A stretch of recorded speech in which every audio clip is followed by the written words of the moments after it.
আমরা আরো বড় পর্যায়ে নিয়ে যেতে পারবো এবং আরো উন্নতি করবো, এটাই চাই। যদি আল্লাহরে একটু ভয় পেয়ে থাকেন আপনি ওইখানেই খাড়ায় থাকেন। আপনাকে অনেকবার আমি বারণ করতেছি, আপনি রুম কিনির ধারে কাছে আসবেন না। তুমি স্নিগ্ধার প্রাণ বাঁচিয়েছো বলে নিজেকে কি মনে করছো? লজ্জা করে না? আমার নাম আর মামা শ্বশুর কতবার তো ভাই বলবো আমাদের বাড়ি ছোট বউ। আমি এরকম শহরের মানুষদের। আমার বাবা কি তোমাকে কিছু বলেছে? না আশাফুল, তোমার বাবা আমাকে কিছু বলেনি, কিন্তু আমার শরীরটা খারাপ। কেন দিদি, তোমার কি হয়েছে? আমার কিছু হয়নি, কিন্তু আমি চলে যাবো এখান থেকে। আমি এখানে আর থাকবো না। বাবাকে নাম্বারটা তো আমি দিয়ে দিলাম, উনি নিশ্চয়ই ঠিক সময় ফোন করে আমাকে তোমার ঠিকানাটা বলে দিন। আমি ওনার ফোন করার অপেক্ষাতেই থাকবো, দেখি উনি কখন ফোন করে। আপা, তুমি কি এখান থেকে সত্যি সত্যি চলে যাওয়ার সিদ্ধান্ত নিয়েছো? দেখুন, আমি এখান থেকে যেতেও চাই না, আর আমি আপনার সাথে বিশ্বাসঘাতকতাও করতে চাই না। আমি শুধু চাই আমার আগের আসল পরিচয়টা ফিরে পেতে। তোমার সমস্যাটা কি আপা? তুমি কি এখানে কোনোভাবে খারাপ আছো? কোনোভাবে কি তোমাকে আমি খারাপ রাখছি?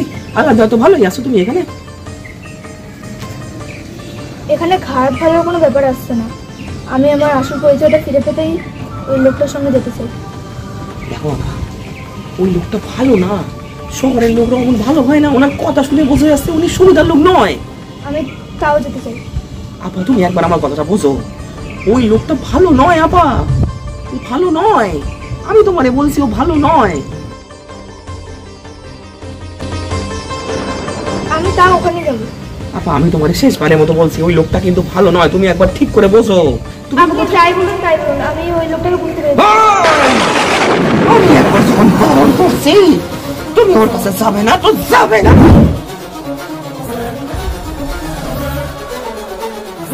এটাই আমার শেষ কথা। দেখুন, আমি শুধু আমার আসল পরিচয়টা ফিরে পেতে চাইছি। তার জন্য আপনি আমার সাথে এইভাবে অত্যাচার করবেন? যতই আপনি আমাকে বাঁচিয়ে থাকুন, কিন্তু আমার নিজের অধিকার আছে যে আমার আসল পরিচয় নিয়ে জানা। তা আপনার কোনো অধিকার নেই আমার উপর এভাবে নিগ্রহ করার। রুকমিনি, আমি যেমন তোমারে ভালোবাসা দিয়ে এখানে রেখেছি, যেমনি তোমার উপরে আমি গায়ে হাত তুলতে পারি। আমি একবার যখন কইতাছি ও ভালো নয় তো ভালো নয়, আমার মাথা গরম করিও না। আমি যেমন কাঠ আলাদা করি, তেমনি ঘর থেকে মাথাও আলাদা করতে পারি। আমার নাম হান্নান আলী। আমি যেটা বলি সেটা আমি করে থাকি। আমাকে ক্ষমা করিস মা। 2 বছর তোকে এখানে রেখেছি তো শুধু ভালোর জন্যই। আজ তোর গায়ে হাত তুলতে আমার একটু ইচ্ছা করে নাই, কিন্তু বাধ্য হলাম শুধু তোর ভালোর জন্যে। আমি তোর ভালোর জন্য সবকিছু করতে রাজি আছি।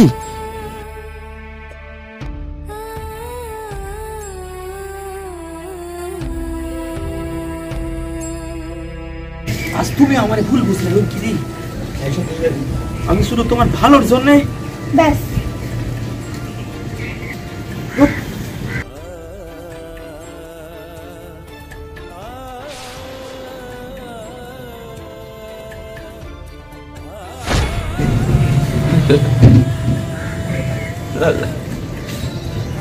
আমি কি করলাম?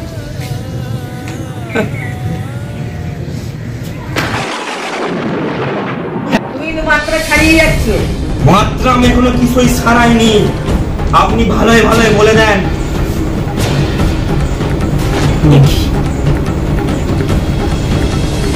আমি কি দেখছি? কার ছবি এটা? ওটা আমার বৌমার আর ছেলের ছবি। ওই ওই মেয়েটারই তো আমি খুঁজতেছি। ওই তো আমাদের বাড়িতে থাকতো, ওরই তো খুঁজতে আমি এখানে এসেছি। আরে কি বলছো? ওরা তো 2 বছর আগে প্লেনে অ্যাক্সিডেন্ট হয়ে মারা গেছে। কি বললেন?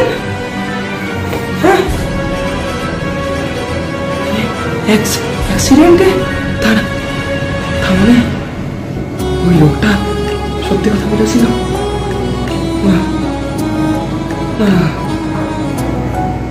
তার মানে আমি বলছিলাম